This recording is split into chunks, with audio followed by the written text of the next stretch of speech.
Today's topic is getting 1% better. Like 1%. When you think of that, like, is that a lot? No, it's not, but it can add up over time. So, what are some of your dreams, your goals for yourself, for you personally, or for in your business? Do you want to get in better shape? Do you want to have more energy?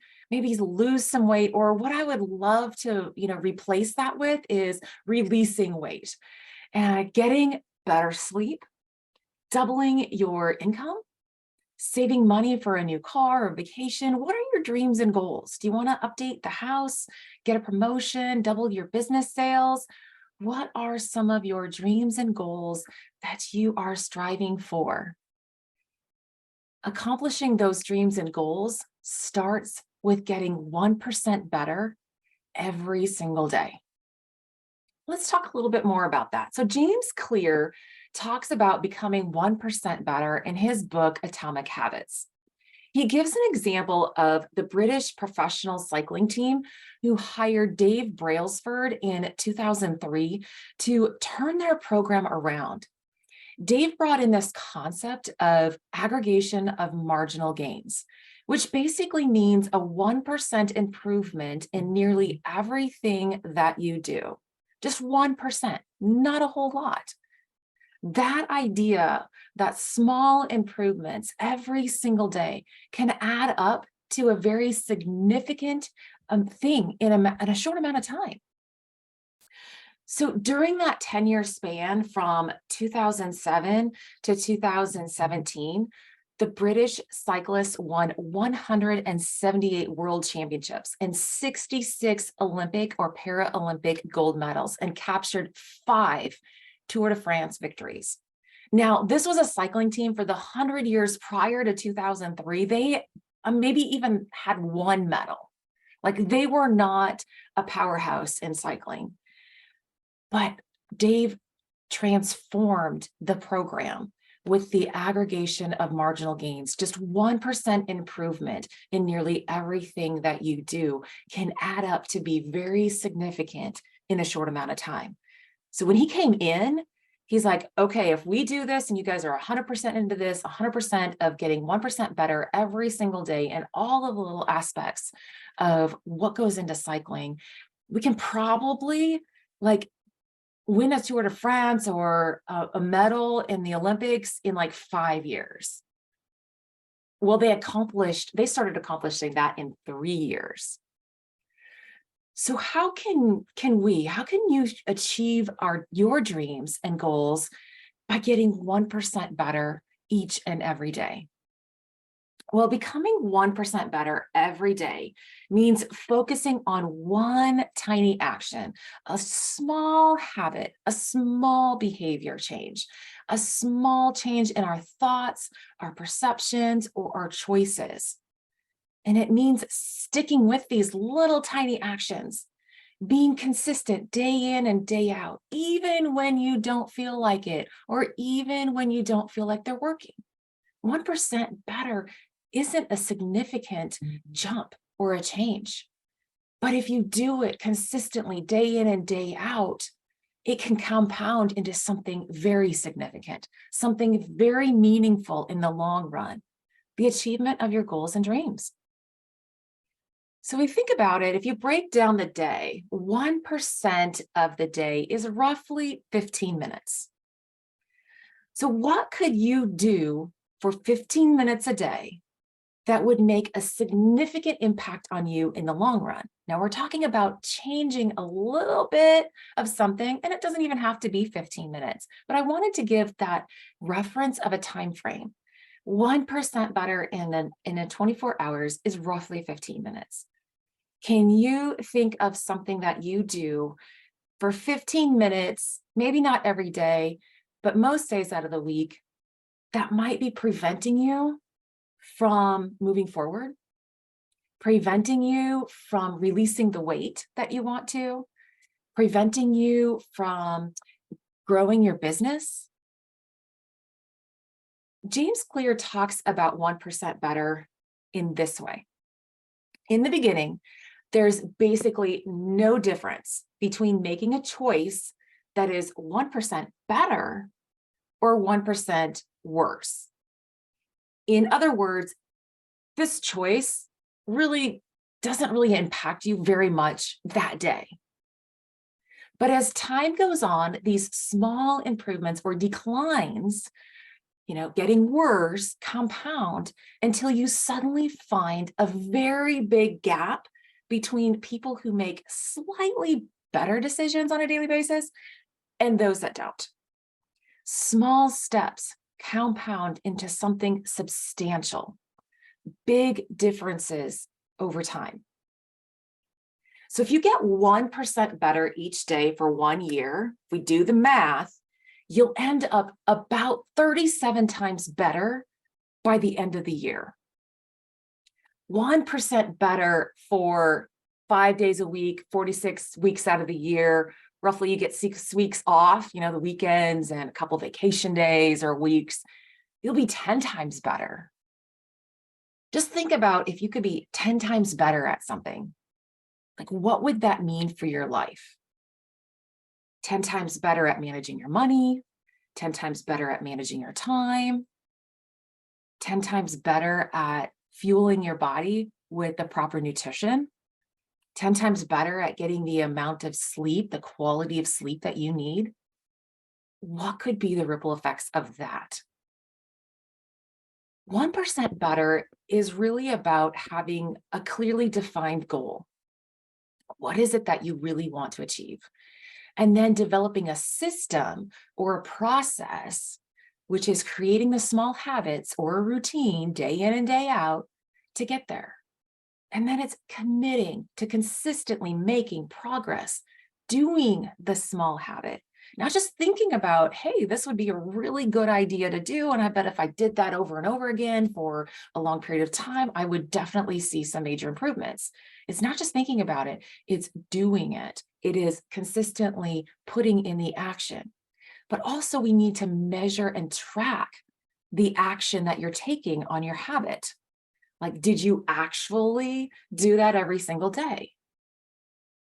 I'm in a challenge to, challenge to myself and accountability with others to read 20 minutes a day. And I'm looking back over the week and I'm like, I did it half the time. Well, that's okay, because I could still get 10 times better, at reading by doing it half the time. But what if I really made it the next level and did it every single day? What could happen? And that is the final part of that is realizing the compounding effects of doing a tiny habit, a tiny routine over and over and over again, day in and day out. So when we talked about, my reading example, I love books. I'm almost like a collector of books, but I want to read them all. But I need to put in a system, a process of actually reading these books. So 20 minutes a day is very doable. It's 1%, right? I could go down to 15 minutes because that would be 1% better. So my goal then is actually reading more personal development books. Okay, that's kind of general, but let's just play with the example for a minute. The system or the process would be like reading 10 pages a day or reading 15 minutes a day of a book. If you want to get more specifics, you would put in like a time frame in which you would do it. So I would read 15 minutes after the kids go to bed, before I go to bed. Okay, that's a little bit more because I have that kind of that time niched out. And then commit to taking the action. So it would probably be meaning setting the book on my bed or somewhere where I see it right before I go to bed or right after I put the kids in bed. And then you measure your progress. So you can put on your calendar, some people say an X, but I like to put a star because a star means good job, way to go. Sometimes the X means like you did something wrong. So measuring the progress. Did I read 15 minutes today? Star it on my calendar. If I do that, and say an average book is 300 pages, and maybe I read, 10 pages a day, maybe it takes me 15 minutes to read that, I could read 12 books a year. The compounding effect of that is the ideas and the concepts that I learn from these books and give me new ideas to implement, the greater the benefits. It's not just putting in the time and going through the motions. The compounding effect happens when you get a new idea and you implement it in your business, or you get a new idea of how to, release the weight, or proper nutrition, or just sleep better. However, whatever you're doing, like, the compounding effects of that can be significant over time. Well, how about another example using money? I have a goal, maybe you do too, of saving money. Well, I want to save money for a family vacation. Now, we have 6 kids, so if we want to take all of them on vacation somewhere further than a road trip, like somewhere we can drive and take a flight, well, that's going to cost a little bit more money. So I need to save up a little bit more. The process or the system, instead of going to the store or the gas station or the vending machine and buying a bottle of pop or water each day, bring my own. Okay, that bottle of pop or water maybe costs $2. Okay. And instead of buying that, I take the $2 and I put it in a jar labeled vacation. Each day when I do not purchase a bottle of water or pop and I bring my own, I take $2 and I stick it in the vacation fund. So you can measure your progress. $2 each day, 7 days a week, could be $14 a week, roughly $60 a month, $720 a year. That's great. But you start doing that, what could potentially be the compound effect of that? One, you could realize that each time you bought a bottle of pop or water, you also bought a candy bar or a bag of chips. And you were really saving, since you weren't doing that anymore, you're actually saving $4, because a candy bar or a bag of chips or those snacks cost an extra $2. So you were actually spending $4. Well, you don't spend that anymore. So you could put $4 in my vacation fund. So that'd be $28 a week, around $120 a month. Now you got $1,440 a year. But if I put that money, instead of a jar sitting on my counter, into a savings account where I could earn interest on that money, that could be an additional compounding effect. And then realizing that not eating a candy bar or chips and not drinking pop or whatever, I have released some weight. I feel better. I have more energy. I get better sleep. My mood has improved. The compounding effects of making a choice affect different areas of our life as well. So another way to think about this is the concept of 1 degree. The 1 degree of difference can have compounding effects, and it can also lead to breakthrough moments. So just think about water. Water, what happens at 32 degrees Fahrenheit? It freezes. So we have this liquid component that once it hits 32 degrees, it turns into a solid. 1 degree difference. Using water and going the other route, we have water and it starts to boil at 212 degrees Fahrenheit. 1 degree, that extra thing, breakthrough moment. Now it turns into steam and can run locomotives. Wow, 1 degree of difference can have compound effects, but it can also have negative effects. So say you're on an airplane from Los Angeles and flying to Rome, Italy. And if the plane goes in a direct and straight line, it would take about 12 hours and it'll get there. But what happens if the nose of the airplane is pointed just 1 degree off course to the south? After 12 hours on the plane, you'll land somewhere in Tanzania, Africa. Not the same as Rome, Italy. What about if it was 1 degree difference to the north? The plane might land in Slovenia or Austria, not Rome, Italy. 1 degree difference makes a compounding effect over time. So again, getting 1% better is about having a clearly defined goal.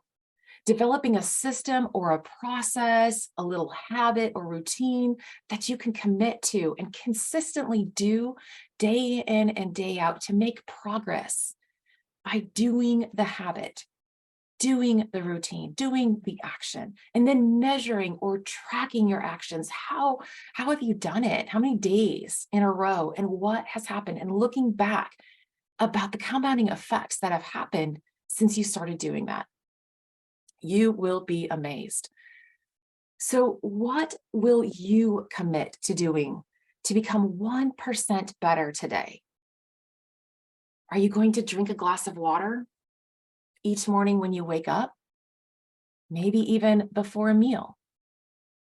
Do you want to get stronger? Do like 10 push-ups every day. Try doing a favor for somebody. Instead of complaining, you could bite your tongue. 1% better. Say hi and smile to a stranger.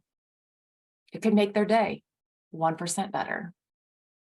Make one extra phone call at work today. It could be the one that helps you double your income. Give one person a compliment each and every day. Whomever, your spouse, your kids, coworkers, neighbors, strangers.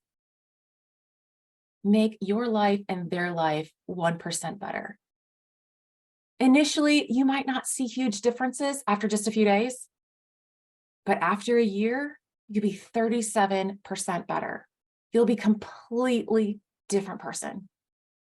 So go out today and be 1% better.